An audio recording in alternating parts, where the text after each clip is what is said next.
Honorable judges and my fellow participants, Namaste and a very good morning to all of you. I am Pushkar Naveen of DAB Public School Samastipur and I am joined here by my project partner Aryan to present our project under sub-theme code 4, that is Design, Development, Modeling and Planning for Sustainable Living. The title of our project is Model for Sustainable Farming.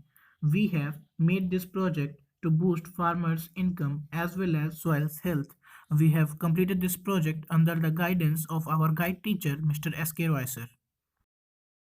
We studied village land distribution pattern and found out that nearly 80% of farmers have small fragmented land. Rest of 20% farmers have huge pieces of land that constitutes about 50% of the total land of village. These farmers grow crops like wheat, paddy, maize, etc. They have huge banana farms, they have huge machineries like tractor, pumping sets and all, and they are relatively prosperous. Rest of 80% farmers have to grow vegetables in their small fragmented land as growing grains in such small fields are not beneficial. The condition of these farmers are very miserable. In order to boost the yield of vegetables, they outrageously use chemical fertilizers. These fertilizers do increase the yield, but after a span of time, they do also fail to increase the yield as due to their reckless use, soil structure is damaged, resulting in process like leaching taking place. And this is the current scenario of my village where yield of vegetables are not increasing, rather decreasing even after vigorous use of industrial fertilizers. Here, I would like to share with you an analysis of yield of cucumber per kattha in our village from the year 1985 to 2020. As you can see here, in 1985 to 1990, the yield of cucumber used to be 350 to 375 kgs per kattha, but in current, that is in 2020, it has dropped down to 200 to 225 kgs per kattha. Now, this is a massive number which we cannot ignore at all. We noticed another reckless practice of using groundwater to irrigate fields openly. This was causing borewell failures in summer and was wasting a huge amount of water per day. We started searching for solution, and the first solution that came in our mind was aquaponics and hydroponics. So we wanted to know the farmers opinion on that, so we went to farmers and asked that why they are not adopting aquaponics and hydroponics. They said that these systems are way too much expensive and they do not have such capital to invest in such infrastructure.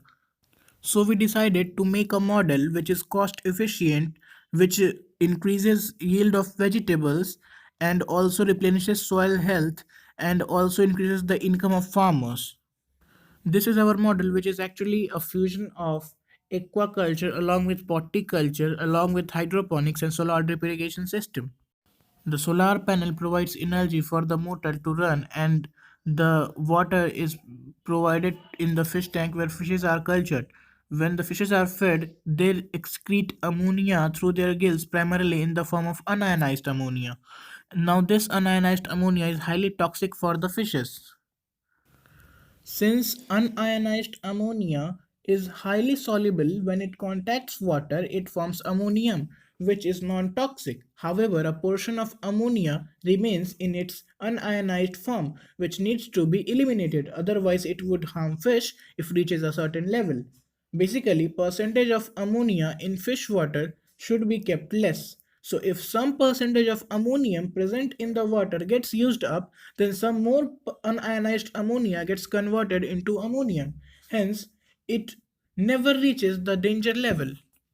This is done naturally via process known as nitrification. This is done by nitrifying bacteria which converts ammonium to nitrite, which are again harmful for fishes but beneficial for plants. Luckily, there are another nitrite oxidizing bacteria which converts nitrite into nitrate, which is non-toxic to fishes as well as source of nitrogen for plants.